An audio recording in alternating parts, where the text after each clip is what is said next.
사랑이라는 걸 생각해 보실 때 어떤 마음이 드시나요?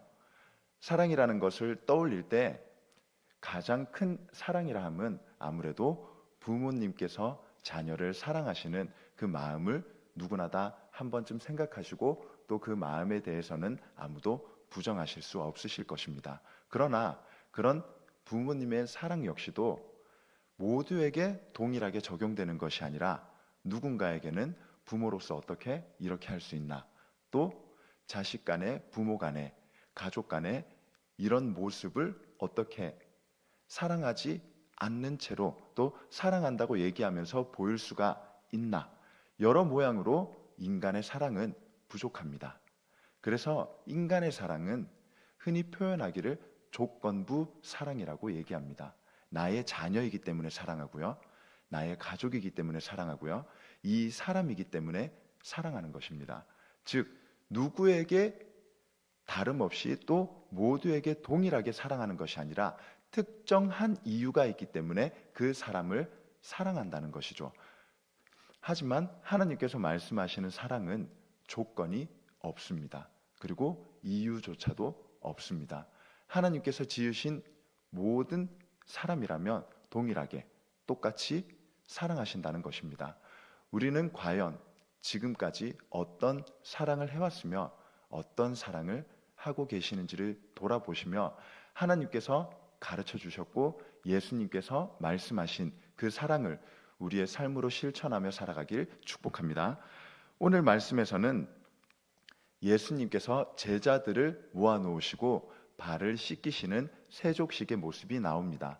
1장부터 12장까지의 말씀을 예수님께서 세상에 자신이 어떤 존재인지를 알려주고 계시는 본문이었다면 13장부터는 예수님께서 제자들에게 바른 삶을 살아가는 방법, 그리고 어떻게 살아가야 하는지를 알려주시는 부분이라고 말씀드릴 수 있습니다. 그런 의미에서 제일 첫 번째 행하신 이 세족식 가운데 보여주신 예수님의 사랑, 그 사랑을 우리가 반드시 기억하고 그 사랑을 행하며 살아가야 될 이유가 된다는 것이죠. 예수님께서는 제자들을 모아놓으시고 세족식을 마치시며 또 중간에 제자들에게 내가 이것을 행하는 이유를 말씀하십니다. 그리고 그 행하시는 이유를 기억하라고 표현하시는데 내가 누구냐, 내가 어떤 존재이냐, 그리고 제자들은 주입니다. 그리고 스승입니다. 수많은 존경의 의미를 담아 표현하시는 그때 예수님이 이런 내가 너에게 행한 것을 기억해야 된다. 그리고 내가 행한 이것을 너희는 서로에게 행하라. 14절과 15절 말씀에서 내가 주와 또는 선생이 되어 너희 발을 씻었으니 너희도 서로 발을 씻어주는 것이 옳으니라. 내가 너희에게 행한 것 같이 너희도 행하게 하려 하여 본을 보였노라. 아멘. 주위에 한 분쯤은 미운 사람이 있으실 것입니다. 그리고 한때는 그 미운 사람을 생각만 해도 화가 나고, 그리고 그 미운 사람을 쳐다보면 정말 나의 마음에 참을 수 없는 분노가 인 적이 있으실 것입니다. 그럼 그때 어떻게 그 마음을 이겨내셨나요? 누구를 떠올리며 그 마음을 누르셨나요? 때로는 자녀가 정말 나의 말을 듣지 않아서 너무 속을 썩이는 바람에 미운 마음을 가지실 때도 있으실 것입니다. 그때 오늘 말씀처럼 예수님이 우리에게 본을 보여주신 바, 발을 씻어주시는 그 모습을 기억하시며 이렇게 큰 존재도 나를 사랑하시는데 내가 왜 사람을 사랑하지 못하는가? 예수님께서도 이렇게 죄 많은 우리의 발을 씻겨주시는데 왜 우리는 조금 나와 다르다고 해서, 조금 나의 마음을 알아주지 않는다고 해서, 조금 나와 다른 행동을 한다고 해서 이 사람을 이토록 미워했는가? 나는 왜 이 사람을 진정으로 사랑하지 못하고 있는 걸까? 그런 마음을 가지시며 다시 한번 사랑하실 수 있는 기회가 되시는 말씀이 되길 소망합니다. 예수님께서 21절 말씀을 통하여 이렇게 표현하십니다. 예수께서 이 말씀을 하시고 심령이 괴로워 증언하여 이르시되 내가 진실로 진실로 너희에게 이르노니 너희 중 하나가 나를 팔리라 하시니. 예수님께서는 모르시지 않으셨습니다. 예수님께서는 모든 것을 아셨습니다. 하나님과 동등하신 이 분이 인간인 사람인 그 존재가 나를 판다는 것, 나를 죽임 가운데 보낸다는 것, 분명히 말릴 수도 있고 그것을 막으실 수도 있으며 그 모든 상황을 관장하실 수도 있지만 예수님께서는 묵묵히 그 아픔을, 그 어려움을 견뎌내십니다. 왜냐? 그 일을 겪으셔야만, 그 일이 이루어져야만 완전해지시기 때문이죠. 예수님은 가롯 유다가 자신을 파실 것을 아시지만 심령이 괴로워 너무 힘들지만 그것을 많은 제자들 앞에서 아픈 마음으로 표현하십니다. 과연 그게 공동체에 있어서 좋은 얘기일까요? 누군가를 의심하게 만들고 누군가를 자꾸 안 좋은 눈으로 바라보게 만들며 지금 이 가운데 누군가가 우리를 배신하고 우리의 스승인 예수님을 팔 것이라는 끊임없는 의심이 일어나는 상황이 될 수도 있습니다. 그러나 예수님께서는 그 앞전에 세족식을 통하여 너희는 기억해야 된다. 내가 너희의 발을 씻은 것처럼 너희도 서로의 발을 씻어라. 끝까지 사랑하고 끝까지 이해하고 끝까지 붙잡아라. 그것이 내가 너희에게 보여준 것이다.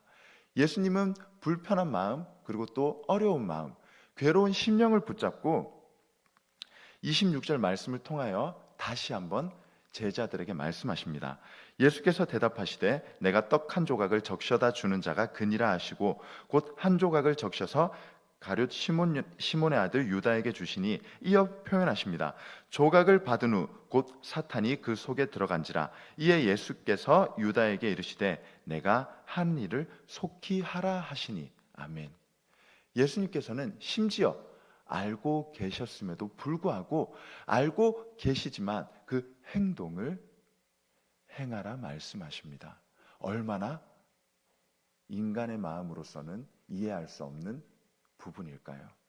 정말 내가 미워하는 사람이, 정말 내가 싫어하는 사람이, 심지어 내가 뻔히 보고 있는데도 나를 헤아려 하고 나를 음해하고 나를 곡해하며 나를 표현하는 그 모든 것들이 없는 얘기, 지어내는 얘기, 그리고 말도 안 되는 얘기를 하고 있는 걸 보고 있음에도 불구하고 내가 가서 그에게 표현하는 것입니다.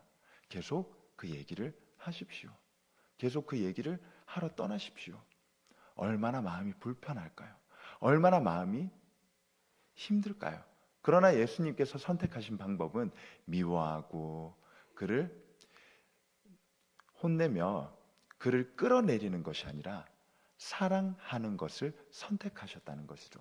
우리는 과연 얼마나 나를 힘들게 하는 자를 사랑하고 있을까요? 얼마나 나를 미워하는 자를 미워하지 않고 도리어 그 미워하는 마음까지 사랑하고 있을까요? 예수님께서는 평생을 걸쳐 우리에게 사랑하는 방법을 알려주셨습니다. 소외된 자를 사랑하고 소외된 자에게 다가가는 사랑을 베풀며 가장 낮은 자리에서 많은 이들을 사랑하는 것을 우리에게 가르쳐 주셨지만 우리는 그 말씀을 알고 있음에도 불구하고 어떤 사랑을 지금까지 실천하며 살아왔을까요? 지금도 우리는 특정한 사람을 떠올리며 너무 화가 나는 마음에, 너무 미운 마음에 그 감정을 감추려 합니다. 그 감정을 덮어버리려 합니다. 그런 부정적인 마음은, 그런 부정적인 감정은 쌓이고 쌓이고 쌓여 어느 순간 터지게 되는데 다른 이들에게 그 감정이 향할 수도 있고 또 내가 미워하는 사람을 향하여 그 터진 감정이 향할 수도 있다는 것이죠. 그렇다면 우리가 해야 할 것은 무엇인가? 꺼내야 합니다.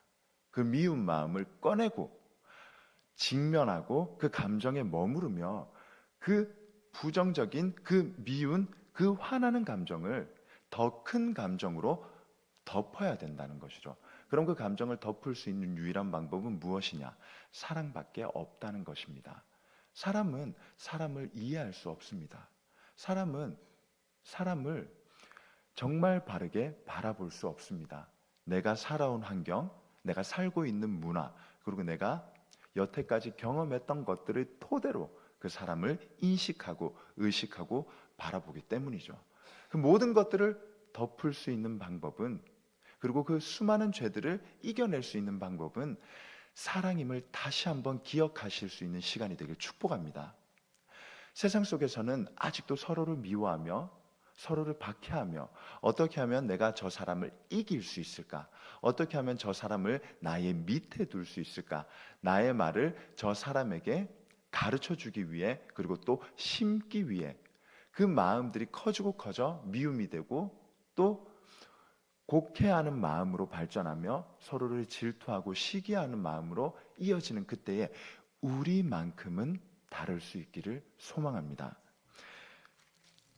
34절 말씀에서 새 계명을 너희에게 주노니 서로 사랑하라. 내가 너희를 사랑한 것 같이 너희도 서로 사랑하라. 아멘. 예수님께서 강조하십니다. 내가 너희를 사랑한 것 같이 너희도 서로 사랑하라. 누구 하나 다를 것 없이, 누구 하나 차별 없이, 차이 없이 동일하게 사랑하라는 것입니다. 그리고 그 사랑하라는 말씀의 결론으로 이 표현을 하십니다. 너희가 서로 사랑하면 이로써 모든 사람이 너희가 내 제자인 줄 알리라. 아멘. 믿는 사람이라고 해서, 교회를 다니는 사람이라고 해서 세상 사람들과 솔직히 크게 별반 다르지 않은 모습을 보일 때가 많습니다. 근데 그런 모습 가운데서도 분명히 세상 사람들과 다른 모습을 보여줄 수 있는 것이 사랑하는 것입니다. 사랑하는 것이 세상 사람들과 유일하게 다를 수 있는 예수님의 제자로서의 모습이라는 것이죠. 제가 앞서 말씀드렸듯이 사람의 사랑은, 인간의 사랑은 조건적입니다. 조건이 달렸을 때, 이유가 있을 때 사랑할 수 있습니다. 그러나 예수님은 나를 팔려고 하는 자, 나를 죽음으로 몰고 가는 자, 그런 사람 역시도 사랑하셨다는 것을 기억하시며 그 사랑으로 나를 사랑해 주셨는데, 그 사랑을 배우라고, 그 사랑을 살아내라고 말씀하셨는데 왜 내가 이 사람을 사랑하지 못하나? 이 정도 사람쯤은 내가 충분히 품을 수 있지. 예수님께서 나를 사랑하셨듯이. 솔직히 우리 모두 죄인이잖아요. 솔직히 하나님을 믿는다고 하고 하나님의 사랑을 내가 알고 있다고, 예수님의 가르침을 내가 배웠다고, 예수님의 제자라고 내가 고백하지만 그렇지 않을 때가 더욱 많지 않습니까? 나와 마음이 맞지 않는 이들을 보면 답답하고요. 그리고 그 시간이 길어지면 가르치려 들고 싶어지고요. 그리고 그 시간이 더더욱 길어지면 마음이 맞지 않는다라는 이유 때문에 그가 미워지기 시작합니다. 가장 가까운 사이여도 나의 마음을 알아주지 못하면 미워지고요. 그리고 그 시간이 길어지면 길어질수록 관계가 멀어질 수밖에 없습니다. 한 지붕, 한 공동체 안에서도 미움이라는 게 존재하고 미움이라는 게 넘쳐나는 이 인간 삶 가운데 예수님의 사랑이 들어오게 된다면 화목해집니다. 관계가 회복됩니다. 관계가 풀려질 수밖에 없습니다. 예수님의 가르침이거든요. 가장 먼저 제자들에게 보여주신 가르침, 세족식을 통하여 가장 위대한 존재인 내가 너희의 발을 씻긴 것처럼 너희도 서로 그 발을 씻겨 주어라. 내가 너희를 사랑한 것 같이 너희도 서로 사랑하라. 그 모든 것의 결과이자 결론은 그 삶을 살 때 세상 사람들이 알게 될 것이다. 나의 사랑을, 그리고 나의 존재를, 그리고 그 위대한 품어줌을 우리가 세상 속으로 나가 다시 한번 그들을 품어주시며 그들을 사랑하시며 나의 주위에 미운 존재가 있다면 그들을 위하여 사랑하실 수 있는 우리 모든 신영교회 가족분들이 되기를 예수님 이름으로 축복합니다. 기도하시겠습니다. 사랑의 하나님 감사합니다. 오늘도 우리에게 주신 말씀처럼 정말 나의 마음 가운데 미운 자가 있다면 예수님께서 우리에게 본을 보여주신 바 그 본을 따라 사랑할 수 있는 마음을 허락하여 주시옵소서. 인간은 사람은 할 수 없습니다. 그렇기 때문에 하나님 앞에 나와 하나님께 그 마음을 아뢰입니다. 다시 한번 우리 마음 가운데 예수님의 사랑이 가득하게 하여 주시고 그 사랑을 베풀며 살아가는 우리 모두가 되게 하여 주시옵소서. 그 사랑을 본받아 하나님 앞으로 나오는 귀한 발걸음 위에 소중한 예물을 함께 가지고 나왔습니다. 하나님, 그 예물 가운데 담겨진 기도 제목을 기억하여 주시고 가장 좋은 때에 가장 필요한 것들로 이루어 주시는 하나님의 은혜를 체험케 하여 주시옵소서. 오늘도 우리는 세상 속으로 나아가 예수님의 사랑을 전할진대 나의 마음 모두 내려놓고 오직 하나님의 사랑과 예수님의 가르침만 가득한 우리의 삶이 되게 하여 주시옵소서. 감사드리며 예수님 이름으로 간절히 기도드립니다. 아멘. 하늘에 계신 우리 아버지, 아버지의 이름을 거룩하게 하시며 아버지의 나라가 오게 하시며 아버지의 뜻이 하늘에서와 같이 땅에서도 이루어지게 하소서. 오늘 우리에게 일용할 양식을 주시고 우리가 우리에게 잘못한 사람을 용서하여 준 것 같이 우리 죄를 용서하여 주시고 우리를 시험에 빠지지 않게 하시고 악에서 구하소서. 나라와 권능과 영광이 영원히 아버지의 것입니다. 아멘.